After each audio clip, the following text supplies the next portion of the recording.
So my name's Jill. My business is The Last Word. I'm a copywriter, and the first time I ever came to TBN, I put the name on the screen and somebody said, no, don't tell me what you do. I want to guess. You're a will writer. I was like, no, it would be a great name for a will writer, but no, I write pretty much everything else, but not wills. And I think I would say I am a self-confessed word nerd. I would say an official word nerd because in my previous incarnation, I was actually a Latin teacher. I taught Latin and classics to A-level and Oxbridge, along with some ancient Greek and ancient history. So I'm a real grammar freak as well. And that's kind of a snapshot of my career. After teaching, I did 6 years working for a recycling company. I could easily be seen hugging a tree as hugging a pillar, because I'm a bit of a planet-loving eco-warrior. And then for 9 years, I was frying my brain every day doing technical writing for a software company, writing software manuals for busy doctors, nurses, midwives in the NHS. And I do always tend to throw myself with gusto into voluntary and community projects. This is my life. These are my boys, my husband, and our 2 sons, James and Joe. So homeschool has completely turned my life upside down at the moment. And I tried to put together in one slide a little bit about me for the people who don't know me at all. Love my cocktails. I like making them. I've got a cocktail bar in the kitchen. Running is what keeps me sane. I do bang on about the planet a lot. I have for a long time. I give talks and do workshops about the environment. In the bottom, you can see me in a banana suit. That happens relatively regularly. I'm very passionate about fair trade and trade justice and social justice generally.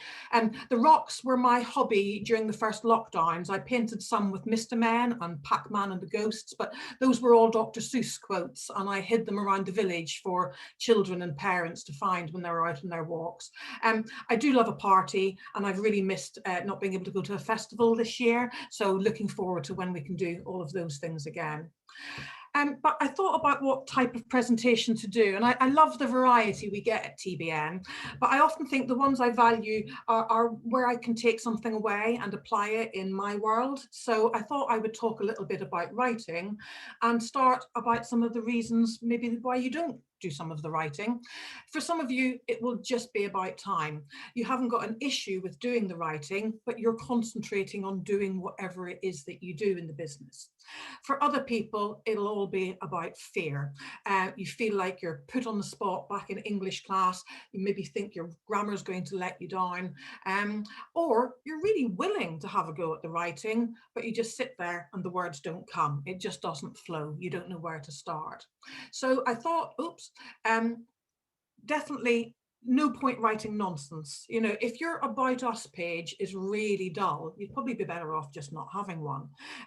Don't put out social media posts just for the sake of it, especially if you're not going to check the spellings or the grammar, because you might not be making the good impression that you seek. So that's my favorite tongue twister. It's a good one to try very fast. So the first little maxim, I'm going to give you 3 that I'd like you to take away. Is there a perfect formula for writing?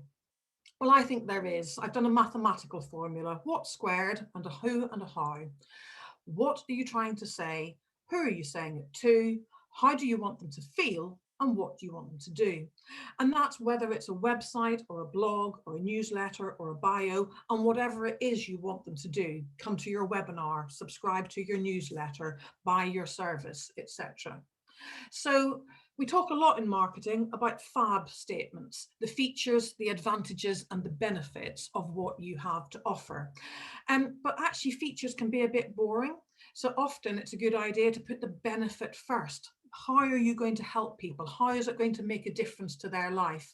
I've borrowed a good example from a marketing company, and it's about an extra inch of insulation on a sleep mat that you might take camping. Nobody really cares about the insulation. What they care about is being warm and comfortable and waking up in the morning feeling great. And you can wax lyrical about the cocoa and the toasting the marshmallows and so on, but having the benefit first and backing it up with the advantages and features. So second one, Really important, write the way you speak. Then it will sound natural. Then it will come much more easily. And there are different ways you can go about that. You could buy a dictation program. Even the free ones give you lots of minutes and you can just dictate and then it will transcribe what you've said. Or I'd suggest record yourself on your phone while you're out on a walk. Go somewhere maybe where people won't think you're a loon across the fields, and talk to your phone and tell them about your business or your new product launch or whatever. And then when you get home, you can play back the recording, keep pausing it, type up what you've written. Or use somebody like me, because my method is to talk to my clients, to talk to you. I don't really like working just off an email brief or a list of bullet points, because then you get something a bit generic. If I can talk to you, I get your personality. I can see your passion points. I see when you get animated, like me, wave your hands around. I can see the twinkle in your eye when you're talking. So you'll get something that's much more personal to you and really speaks and resonates with your audience. So the third one is this, very simply, if you don't write, you haven't got a lot to work with. Yeah, if you don't put anything down. So just get started. And it doesn't matter if it doesn't start very well. The creative juices will start flowing because I'm a writer. I mean, this is my profession. I do it every day. You wouldn't believe how often I scrap the first line of whatever I wrote. It doesn't make the final cut. So I wanted to talk about a couple of areas where you might need to do some writing, and I needed a segue, so I just put in a Monty Python foot for no reason. One is websites, and I'm happy to send these slides to anybody afterwards because I realise there's a lot of information on here. But if you've got a website, when was the last time you really checked it? And on a mobile? What do you see when you land on it? Because you've got a very short amount of time to capture somebody's attention. Research your market, look at your competitors. What do you like and dislike about other people's websites? And where are your call to actions? Is there a really easy phone number people can just click on your mobile? Do you use social media to bring people to your website? Don't hide a great user story somewhere on tab 17. Can you lift part of it and get it on your homepage? And if you're in a business that has gone a bit quiet, now is a really good time then to have a look. Newsletters versus blogs. Again, there's a bit more information here. Your best customers are the ones who've used you already. So, how can you put yourself in their minds? And what are you going to say that makes your newsletter worth reading? Same with blogs. Blogs are very transient. The point of doing them really is to bring more traffic to your content. Also gives you some really good content for social media. But appeal to what people want. Would you read it? Because if not, don't bother sending it.